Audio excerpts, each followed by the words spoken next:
বৃষ্টির সাথে আকাশ থেকে একটি সোনালী মাছ প্রিয়ার সামনে এসে পড়লো। প্রিয়া তাকে খুশি খুশি নিজের বাড়িতে নিয়ে যায়। তখনই মাছটি হঠাৎ বলতে শুরু করে যে আমি একটি জাদুর মাছ, আমি তোমার সব ইচ্ছাই পূরণ করতে পারবো।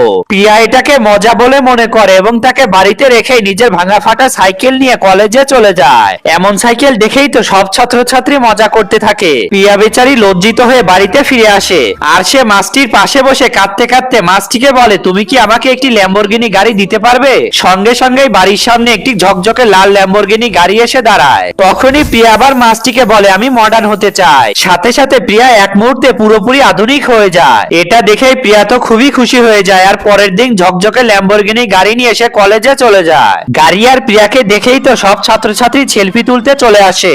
খুশি তো অনেক, তবু প্রিয়া দুঃখী হয়ে যায় কারণ কেউই তাকে লাইক সাবস্ক্রাইব দেয় না। প্রিয়া যে জিনিসই ছুতো তাই কালো হয়ে যেত। ফুলকে ছুতেই কালো হয়ে শুকিয়ে গেল। দেয়ালে হাত দিতেই কালো দাগ ছড়িয়ে পড়লো আর পুরো মহল্লায় খবর ছড়িয়ে পড়লো। বয়ফ্রেন্ড এসে বলল, তোমার সাথে থাকা সম্ভব না। মুখ ফিরিয়ে চলে গেল, একবারও পিছনে তাকালো না। মা বাবা দরজা বন্ধ করে বলল, তুই এখন অশুভ, এই বাড়িতে তোর কোনো জায়গায় নেই। মহল্লার লোকের আঙ্গুল তুলে হাসলো। দোকানদার তাকে দোকান থেকে তাড়িয়ে দিল। বন্ধুরা রাস্তায় দেখে অচেনা ভেবে সরে গেল। প্রিয়া মাথা নিচু করে একা একা হাঁটতে থাকলো। চোখ থেকে তার অনবরত জল পড়ছিল। সন্ধ্যায় হাঁটতে হাঁটতে সে জঙ্গলে পৌঁছে গেল আর একটি ছোট মাটির বাড়িতে শুয়ে পড়লো এবং কাঁদতে কাঁদতে ঘুমিয়ে গেল।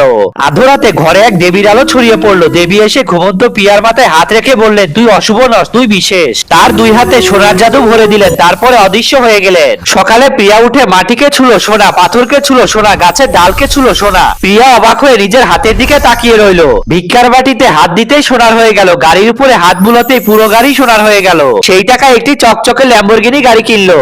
রাস্তায় বেরোতেই বয়ফ্রেন্ডের চোখ পড়লো। সে হতবাক হয়ে গেল। বাড়ির দেয়ালে হাত রাখতে মুহূর্তে সে ভাঙা বাড়ি এক বিশাল রাজমহলে পরিবর্তন হলো। বাবা মা বাইরে এসে কাঁদতে কাঁদতে প্রিয়াকে জড়িয়ে ধরলো। গ্রামের অসহায় মানুষ একে একে আসতে লাগলো। কেউ মুরগির ডিম নিয়ে আসলো। প্রিয়া সবার জিনিসে হাত ছুঁয়ে দিতেই সবকিছুই সোনা হয়ে গেল। গ্রামের মানুষ সেই সোনা বিক্রি করে ধনী হয়ে গেল। আজ পুরো গ্রামে খুশির বন্যা। কিন্তু সেই রাতেই প্রিয়া নিজের রাজমহলে বসে কাঁদতে লাগলো। তবু কেউ তাকে লাইক সাবস্ক্রাইব দিল না।